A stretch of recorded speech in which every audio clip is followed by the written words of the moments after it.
कच्चा चिट्ठा में बात अब सूडान की करेंगे। सूडान पर आज हमने काफी रिसर्च की है और ये पता लगाया कि आखिर सूडान के अंदर खून क्यों बह रहा है। सूडान में जंग की असली वजह आखिर क्या है?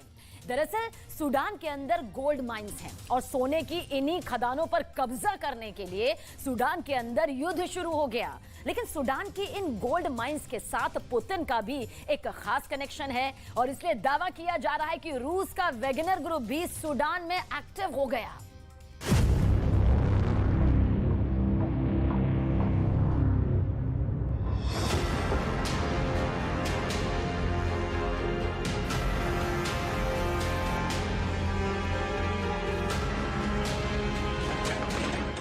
क्या सूडान के अंदर जारी खून खराबी की वजह सिर्फ दो जनरल हैं?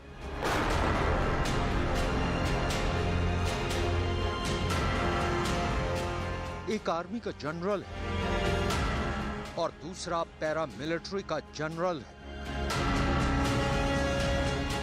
क्या सूडान सिर्फ दो जनरलों की महत्वाकांक्षा की जंग है या फिर सूडान यूक्रेन की जंग का ही एक और मोर्चा है? क्या सूडान में पुतिन के खिलाफ साजिश हुई? आखिर ऐसे वक्त में सूडान क्यों सुलगा है? जब पुतिन की आर्मी यूक्रेन के अंदर जंग लड़ रही है, क्या जब आर्थिक प्रतिबंध लगाने पर भी अमेरिका और यूरोप के देश रूस पर कोई खास असर नहीं डाल सके, तो अब सूडान को निशाना बनाया गया है।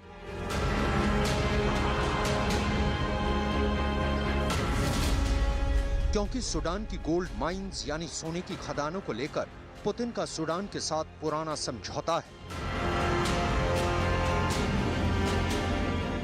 आखिर क्यों सूडान को पुतिन की तिजोरी कहा जाता है? क्या पुतिन की ये सोने की तिजोरी ही खतरे में पड़ गई है?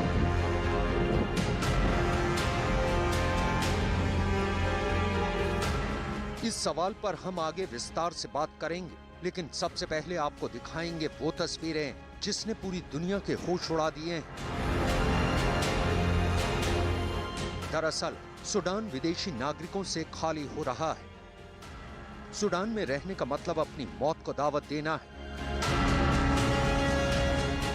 यही वजह है कि अमेरिका का दूतावास भी खाली हो चुका है। अमेरिका के दूतावास के तमाम कर्मचारी और राजनयिक दूतावास छोड़कर जा चुके हैं और अब तमाम देशों के नागरिकों को सूडान से बाहर निकालने की जद्दोजहद शुरू हो चुकी है। भारत सूडान में ऑपरेशन कावेरी चला रहा है। ऑपरेशन कावेरी का लक्ष्य सूडान से भारतीयों को बाहर निकालना है।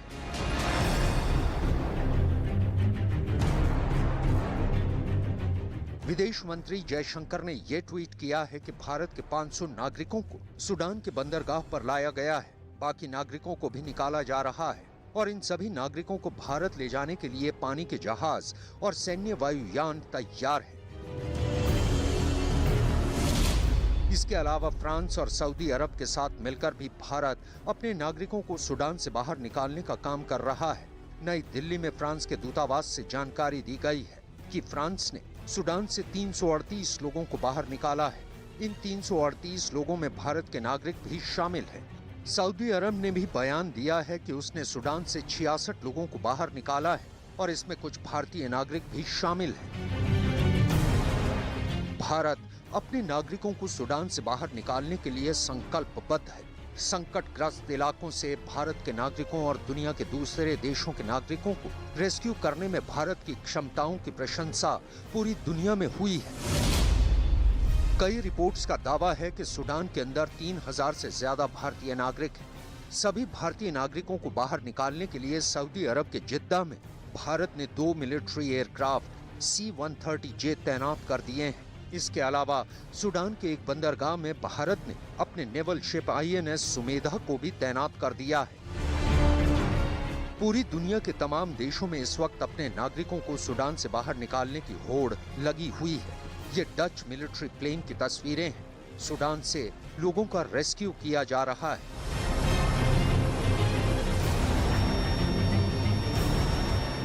चीन भी अपने लोगों को सूडान से निकालने के लिए काफी बेचैन और परेशान दिख रहा है। 目前，外交部已经派出工作组赴前方开展工作。第一批人员已经安全撤至苏丹邻国。外交部和驻苏丹使馆再次提醒在苏丹的中国公民密切关注使馆发布的通知提醒，及时报备个人信息，保持通讯联络畅通。 स्पेन ने भी अपने नागरिकों को निकालने के लिए सैन्य विमान सूडान की राजधानी में भेजा है। जर्मनी का एक विमान भी अपने नागरिकों को सूडान से निकालकर बर्लिन पहुंचा है। स्वीडन की सरकार ने तो सूडान के अंदर से 6 बच्चों को भी बाहर निकाला है। Går kväll vid 17-tiden lämnade en konvoj eskorterad av Frankrike, Sudans huvudstad Khartoum med destination det norra militära flygfältet norr om huvudstaden. बाकी देशों के तो सिर्फ नागरिकों की सुरक्षा ही दांव पर लगी हुई है, लेकिन रूस के लिए मुसीबत बहुत बड़ी है, क्योंकि रूस और सूडान के बीच एक बहुत बड़ा समझौता हुआ था और इस समझौते में सूडान के कई प्राकृतिक संसाधनों का लाभ रूस को मिलना था।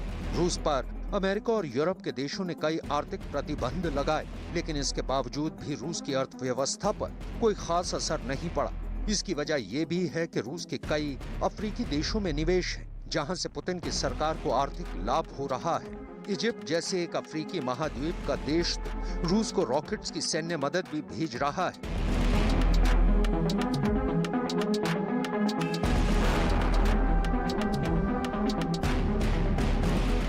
ठीक इसी तरह सूडान के अंदर भी रूस के भारी भरकम स्टेक्स लगे हुए हैं।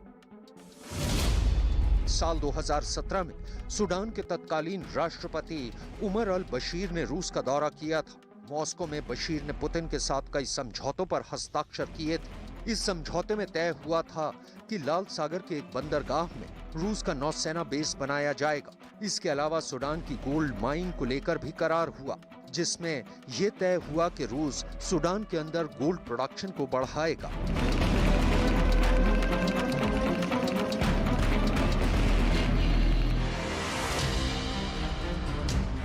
दरअसल यह वही सोने की चमक है जिसकी वजह से पुतिन की सांसें अटकी हुई हैं। पश्चिमी मीडिया पहले ही ये दावे कर चुका है कि पुतिन ने अपनी प्राइवेट आर्मी वैगनर को सूडान में उतार दिया है। पुतिन के खास हिटमैन प्रिगोजिन पर पहले ही ये दावे किए गए थे कि वो अफ्रीका महाद्वीप के किसी देश में जा सकता है। अब सवाल ये उठता है कि क्या सूडान को लेकर जिस तरह पुतिन और रूस की वैगनर आर्मी पर आरोप लग रहे हैं, उसकी वजह यही सोने की खदानें हैं। साल 2017 में रूस और सूडान के बीच गोल्ड माइन एग्रीमेंट हुआ। साल 2021 में रूस ने सूडान के अंदर 100 टन ज्यादा सोना निकाला था। सबसे बड़ी बात यह कि सूडान के वित्त मंत्रालय के आंकड़ों के मुताबिक सूडान का 70% सोना रूस की सरकार को निर्यात किया जा रहा है। पुतिन का दिमाग कितना तेज काम करता है, ये सूडान और रूस के बीच हुए गोल्ड माइन के एग्रीमेंट से पता चलता है। और यही वजह है कि अब सूडान के अंदर एक खूनी गदर मचा हुआ है।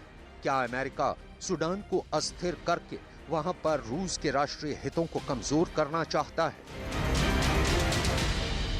सूडान की परिस्थितियों का अंदाजा आप इस बात से लगा सकते हैं कि आम लोगों ने भी सूडान के अंदर अपने घरों के दरवाजे बंद कर लिए हैं, लेकिन फिर भी वो बहुत ज्यादा डरे हुए हैं, क्योंकि बाहर से लगातार फायरिंग की आवाजें आ रही हैं। सूडान में गली गली में बम विस्फोट से लोग मारे जा रहे हैं, लोग बुरी तरह घायल हो रहे हैं। सूडान के अंदर हो रहे संघर्ष में अब तक करीब 4000 लोग घायल हो चुके हैं। सूडान में कम से कम 450 से ज्यादा लोगों के मारे जाने का आंकड़ा बताया जा रहा है, जो शुरुआती है। यानी सूडान में मरने वालों के आंकड़ों में भी तेजी से इजाफा हो रहा है। सूडान के अंदर एयर स्ट्राइक हो रही है, लड़ाकू विमानों से लड़ाकू विमान टकरा रहे हैं। ये तस्वीर सूडान की है, जिसमें साफ नजर आ रहा है कि एक लड़ाकू विमान से निकले मिसाइल ने दूसरे लड़ाकू विमान पर सटीक निशाना लगाया। फाइटर जेट्स की ये फाइट दुनिया में खूब देखी जा रही है। सूडान की गलियों में खूनी संघर्ष चल रहा है। लोग एक दूसरे की खून के प्यासे हुए जा रहे हैं। ये बताना भी जरूरी है कि आखिर सूडान के अंदर संघर्ष की वजह क्या है। सूडान में गृह युद्ध क्यों हो रहा है?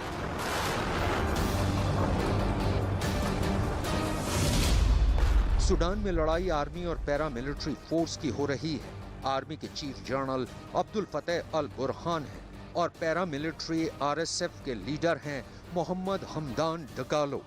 सूडान की आर्मी के चीफ जनरल अब्दुल फतेह अल बुरहान और सूडान की पैरामिलिट्री फोर्स के लीडर मोहम्मद हमदान डगालो कभी दोस्त थे और साल 2021 में सूडान की आर्मी के चीफ जनरल अब्दुल फतेह अल बुरहान और पैरामिलिट्री फोर्स के लीडर मोहम्मद हमदान डगालो मिलकर ही मिलिट्री सरकार चला रहे थे। यानी उस वक्त सूडान की मिलिट्री सरकार में नंबर 1 पावरफुल लीडर